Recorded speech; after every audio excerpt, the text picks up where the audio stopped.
हम में तुम में खरक खम में घट घट के तेरा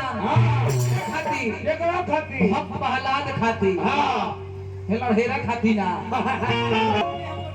कहत रे कि ते हम क्या कर लेते हम टाइयो बल तो साफ बबुआ जगह पर लेट ठका दी ना कहले खजोल नानु पियत रही कहत रे कि बियाह अभी ले बियाह ना भय भाई भाई तब बियाह तो तोहरे तू अपने गांव में कराना दो तू अपने गांव में करा दो हां ये अगुवाइयो करे ले अब वही करबे करे ले हां आव लोग आव 10-20 जना के लेके हमरा द्वार पर हां अब मेला भाई ए मर्द ई सब कहेली बात ना हो ना कहत रे कि तू तो हमार भाई हो भाई हो तो तू माइक में कैसे कहत रे कि बियाह ना भय अगर मान लो तू तहरा दुख बा तो अपना गांव के 10-20 जना के ले आओ 10-20 जना के कला कौन रुआता है ने गिनता लोग ना चली देमा लो अरे छोड़ी जाए उनकर मोथा खराब हो 10-20 जना के ले आओ लड़का के छेक दो चले के बाद हमारा घरे खाए पंडित जी का गांव के दिन पंडित जी बाड़े पंडित जी चल गईले आई कर भाई पूरी हो तस्मई हो बुनिया हो जिलेबी हो स्पंज हो जिलेबी हो रसगुल्ला हो राबड़ी हो मेवा हो मलाई हो किशमिश हो बटर मिठाई हो बटर फ्राई मिठाई हो किसी किस्म के मिठाई लिया के पंडित जी के आगे धो के कहले कि पंडित जी जवन साग पात घास पात जुड़ल बा जवन साग पात घास पात जुड़ल बा लेके आइल बानी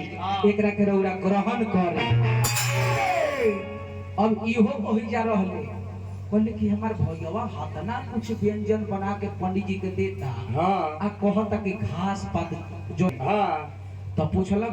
पूछले अपना भाई से कि अच्छा भैया हाथना कुछ टोले बारो तब कहता कि घास पात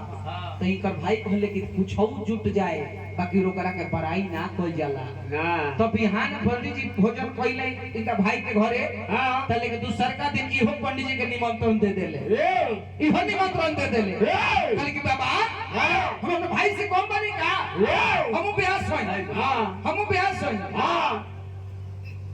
सब गिनता से कम नहीं खई वो घंटा मेरी खा ले ली तो हमरो फिर चल के खाए के बा ए बबुआ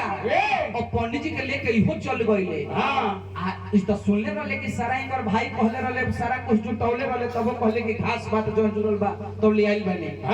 ना जी अभी हो अपने घरे सब कुछ बनवइले उसमई हो बुनिया हो जिलेबी हो पूरी हो आलू दम हो रायता हो पनीर हो खोआ हो सारा जुटा के आ पंडित जी के बैठा के जल्दी दिनेश भाई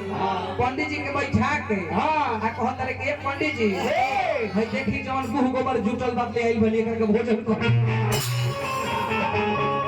ई त अपना भाई के बात सुनले रहले कि भैया हमार सारा जुटौले बा आ जुटा के भी कहत कि चली है घास बात जवन जुटल बा तो ले आइल बनी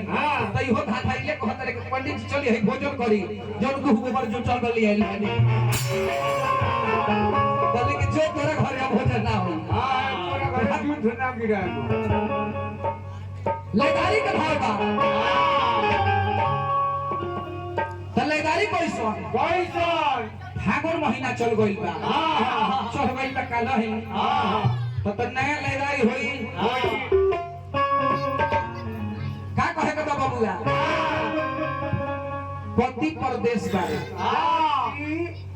पति हाँ पति अरे कौन चाय पति की दाढ़ी बनावेला पति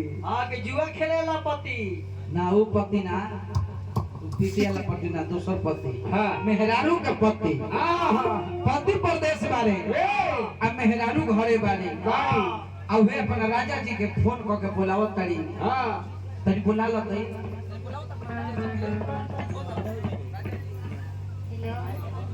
हेलो राजा जी बोलतनी हम आई बोलत तनी बोली गोड़ छुके गोड़ लागत नहीं रे अरे बाप रे बाप और दिन तो हर कुछ छुआ कलू हर का है के गोड़ छुके गोड़ लागत तरू बोला कस ए राजा जी आप कहा रानी जी कस के बोल रवा कहनी की छठ में आए हां तो वो लाए नहीं हां रवा कहनी की अगले महीना आए हाँ। वो नहीं अब तो होली अगला तो आ जाइए राजा जी अच्छा का करी हो तनख्वाह नहीं थे मालिक देख के मत चल नहीं अच्छा रहत जा तनी होड़ा पर भी करे गाड़ी का टाकट टिकट पर चढ़ के आवत तनी रोवा का सावन में आए मरद मेहरारू लोग मरद के अपना सावन में बुलावेला तो सावन में बुलाओ तो उनका से राखी बनवाई में खा अच्छा इहो साफ मेहरारू भक्त बा ई कहत दिया ये राजा जी तो इहो कहत रे ए रानी जी हमरा बुझाइल ह कि ई मत कहत ये हमर रानी जी सामने में तो मेरा चुप हो गया पति परदेश बारे में